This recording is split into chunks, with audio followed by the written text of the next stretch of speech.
Hello there, and welcome to Dott TV News at 4. I am Priscilla Ifani, and here are the stories we have for you. The Delta State government has reaffirmed commitment to the welfare of its citizens by hosting a reception and reintegration ceremony for Deltans repatriated from South Africa. The government also presented relief packages to support their resettlement following their return after xenophobic attacks in the country. The reports.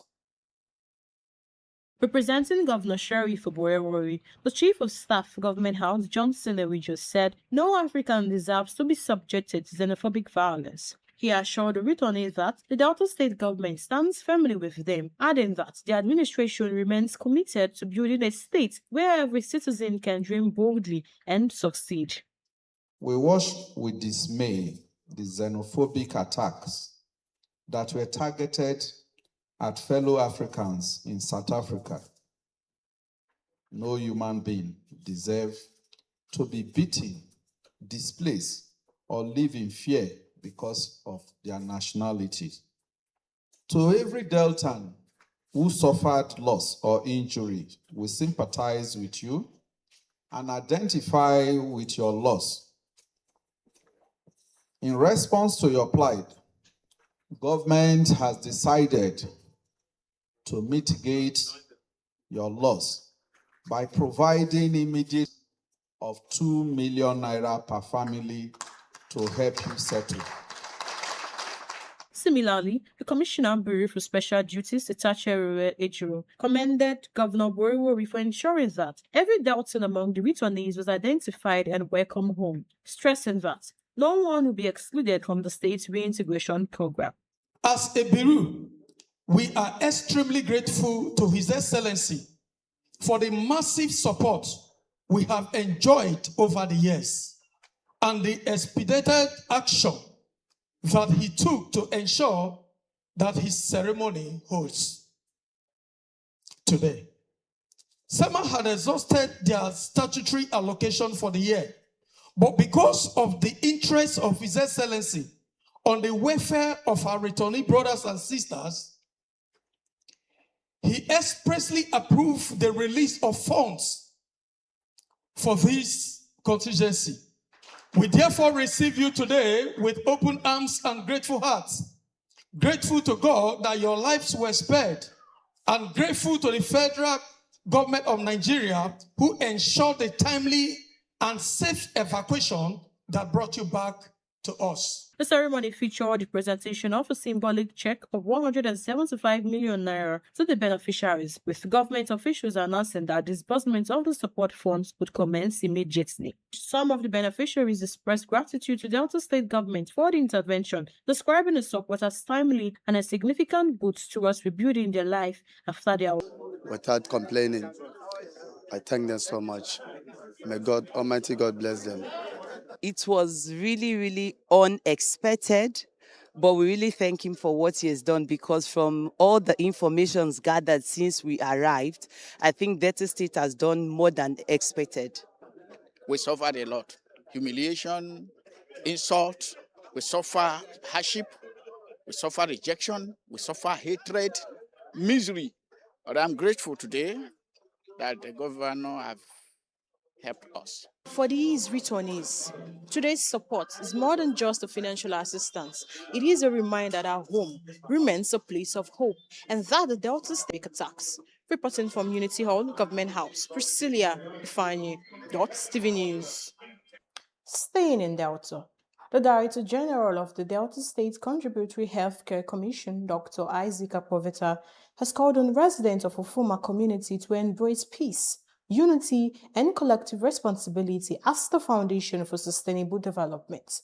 Akpoveta made the call during the installation of Pathomo Sokorobo as the Okpako Rere and chairman of the Elder Council of Ofuma Community, Ugeli North Local Government Area of Delta State. The reports. Speaking at the event, he served as chairman. Dr. Akpoveta described the installation as a significant milestone in the history of the community, noting that the traditional institution plays a vital role in fostering harmony and preserving cultural values. So today is a historic day of his. He ensured there is peace. He ruled by sincerity, by integrity, and ensured there is harmony in the country. His pronouncement is final. If there is a major dispute, he reviews it and he makes a pronouncement, and that pronouncement is acceptable by all. We are proud to have it. We celebrate it. He stressed that peace remains the bedrock of development and appealed to community members to support the new Elder Council chairman in the discharge of his responsibilities. I ensure personally that I put them on monthly stipends. And when they are installed this way, I do a major contribution. And when they pass away, I also do a major contribution. It's a policy I derive for myself, and I initiated for myself, and I execute it. Also, occasion that has historical, that has been in existence for many years. Is the most senior man. He is the highest man that governs this place. At Elders Council's meeting, he presided over it, and he is actually a bestowed, elevated man with wisdom and understanding to govern the place. Similarly, the Queen of Ugeli Kingdom, Ogene Rukewe Oharisi, said the ceremony was not just about installing the oldest man into office, but recognizing his years of service, wisdom, and education to the community. In a tradition, we recognize and acknowledge every elderly man in each community. And that elderly man is like a middleman between his community and that of the king. Because he's due for it. Chief Thomas Okurubu thanked the community for the confidence reposed in him and pledged to lead with integrity, fairness, and a commitment to peace. Priscilla Ifani, Dott TV News. Meanwhile, the Delta State government has intensified efforts to address the reoccurring hurdles for most conflicts by indicating its readiness to partner with relevant stakeholders to promote peace and strengthen security across the state. This was disclosed during an advocacy visit by the Herders and Farmers Dispute Resolution Volunteers and the Border Peace Compliance Task Force to the Ministry of Agriculture and Natural Resources held in Asaba, Delta State. Receiving the delegation in his office, the Delta State Commissioner for Agriculture and Natural Resources, Val Arenka, reaffirmed the state's commitment to collaborating with credible organizations. Sustainable peace could only be achieved through strict adherence to existing laws and government policies.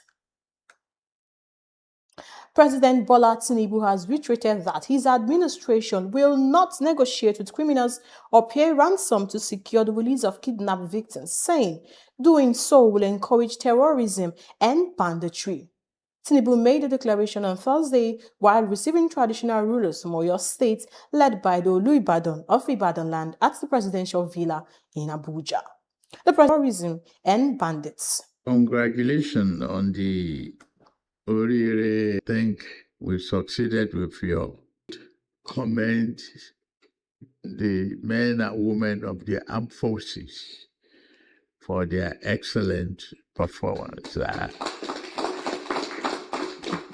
On behalf of them, I accept your message, and I will forward the same thing and this same message on. As we emphasize the question of security, that each event teaches us new methods, open eyes, challenge us to examine and re-examine our architecture, our strategy, our map and operations. And you will have seen we'll give in a geographical and numerical answer to the challenges. We refuse to pay ransom. We have the geography of the forest. We know what it is. And in answer to it, you see that from 8 divisions now, we are now moving to 12 divisions to give, that response time, the teeth that is needed for us to defeat terrorism and banditry. Safeguards will be put in place to prevent abuse while giving traditional rulers a greater role in grassroots security.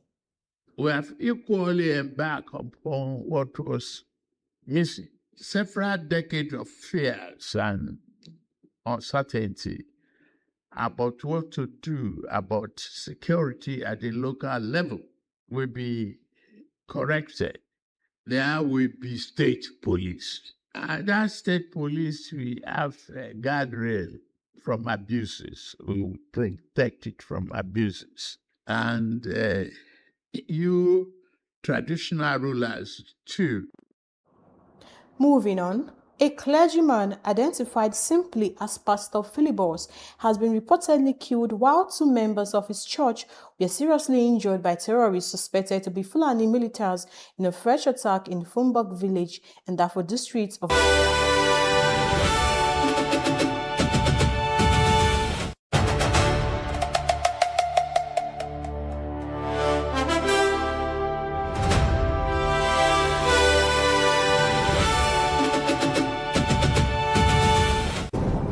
we, Imevo, alongside Iyede and Owe, we are like one people. We all migrated from Benin and settled in Iyede. If a king passes on, the Ikegwas, they will cease to be. Imevo is a patrilineal society, not matrilineal. When any sitting audience passes on, the days that is next, they already know themselves. We do not know if there are still festivals in Imevo Kingdom or everything has been modernized. There is a place we call Mupedion. You are not supposed to lie there. When Governor Sharif defected, he said his defection was to connect Delta State to the center. Would you say that Imevo has been connected to the center so far? Governor Sharif has already sold himself to my people and to Deltans. I should call you an encyclopedia of knowledge. Let's just say you didn't add lawyer. I'm a qualified lawyer too. What we want is more infrastructure. Everyone welcomes the world for investment.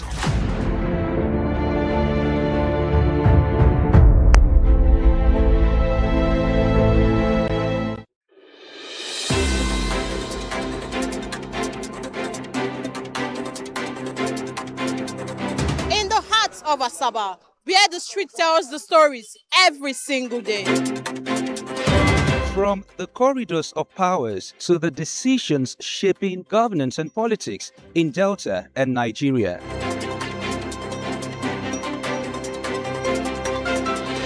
From traders counting every naira to families battling rising costs and uncertain times.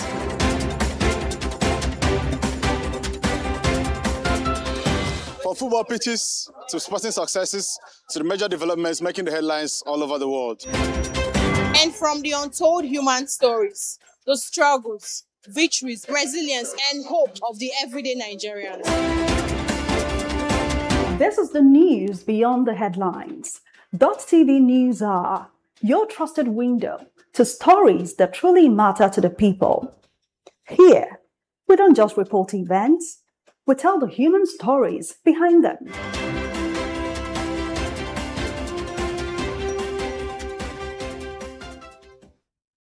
Welcome back and sorry for the break in transmission.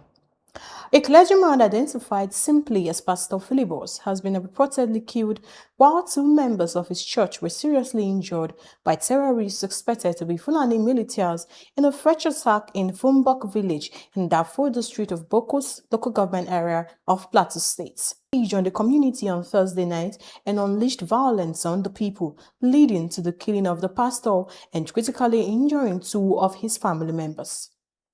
He stated that before the Fumbok attack, the terrorists had attacked a nearby village where they also killed 3 people.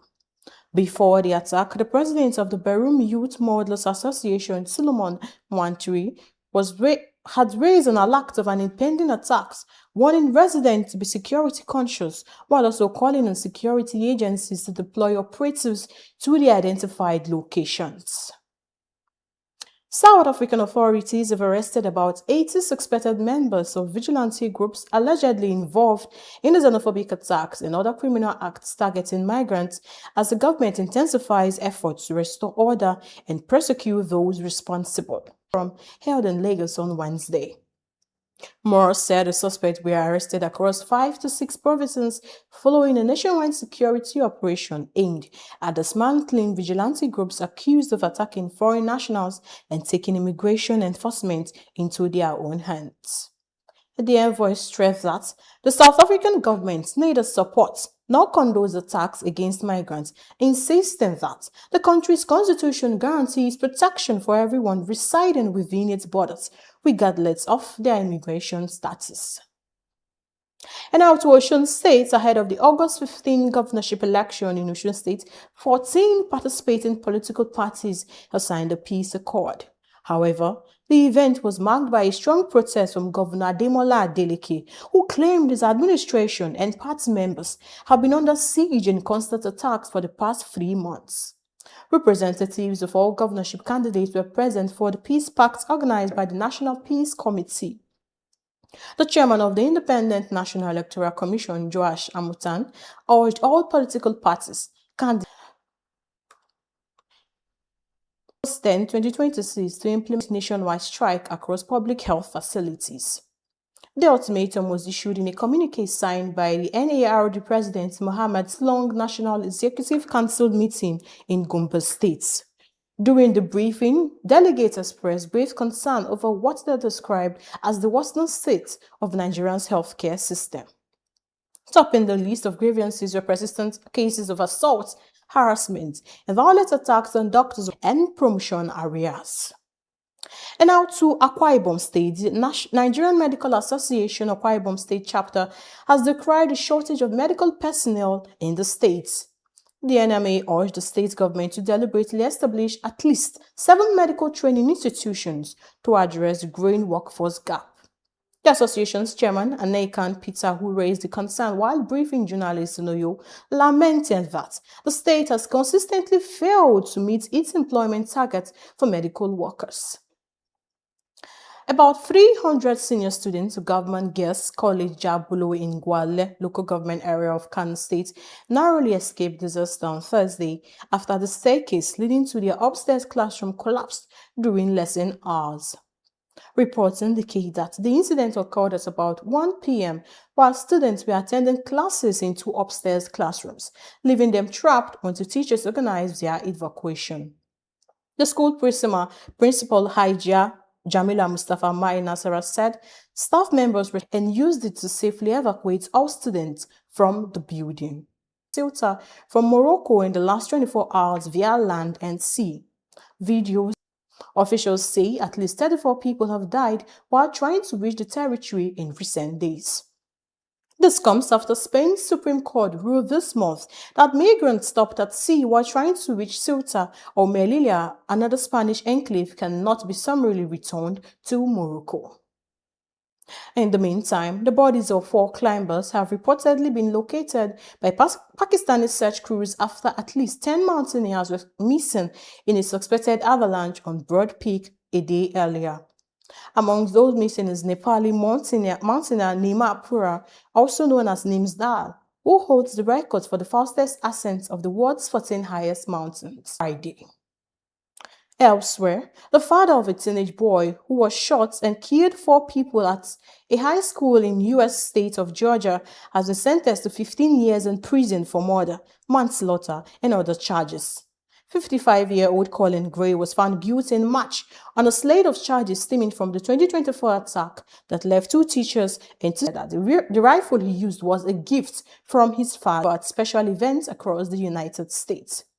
The commemorative passport, which shows a stone-faced Trump leaning over the Resolute decks above his signature on the inside cover, were first anniversary, featuring customized artwork and enhanced imagery. For sports updates, let's now join us in the women's 100 meters hurdles at the Glasgow 2026 Commonwealth Games, failing to defend her title. Clocking a time of 12.60 seconds, the 29-year-old finished behind gold medalist Stephen Charlton of the Bahamas and Jamaica's Megan Simmons, who took silver. The result thwarted Amoson's bid to become the first woman to win 3 consecutive Commonwealth gold medals in the event, having been undefeated since her 2018 debut in Gold Coast, Australia, and her victory over Charlton at the 2022 Birmingham Games. Despite the setback, Amuson's third place finish capped off a notable evening for Team Nigeria on the track. Her bronze medal followed a groundbreaking performance by Chukwuebuka Inekwechi, who became the first Nigerian to win gold in the men's shot put at the Games. Together, their efforts brought Team Nigeria's overall tally at the 2026 Commonwealth Games to 16 medals. Unanimously voted to boycott all FIFA competitions, including the men's and the Women's World Cups and the Club World Cup, if the government its intense opposition during an emergency meeting called to address the proposal announced by FIFA President Gianni Infantino. UEFA warned that the action will cover all future events, with the stance set to face the first test at the October Women's World Cup playoffs. Adding to Infantino's mounting resistance, CONCACAF has also officially rejected the proposal following this year's World Cup, aligned against the plan while sourcing leadership. Now to club football, when Newcastle United manager Eddie Howe has stepped down after almost 5 years in charge. The 48-year-old a break from management, bringing a sudden end to a transformative tenure at St. James's Park. German coach Matthias Hassil, currently in charge of Saudi Pro League side Al Ahly, is in advanced negotiations to replace Eddie Howe. Chelsea have completed the £52 million signing of French defender Maxence Lacroix from Crystal Palace on a contract running through 2032. The 26-year-old international, who made 55 appearances for Crystal Palace, helping them lift the UEFA Conference League, becomes the third arrival of the summer transfer window at Stamford Bridge as the Blues prepare for their debut season under new manager Xabi Alonso. Meanwhile, former Manchester City defender John Stones also has embarked on a new chapter by joining the Italian champions Inter Milan on a 2-year contract for a free transfer. The 32-year-old English international ended a trophy-laden decade at the Etihad, where he made 295 appearances and won 6 Premier League titles alongside a Champions League title, and will no doubt strengthen Inter's backline ahead of their Serie A title defense. Anthony Uche reporting for Dott TV News.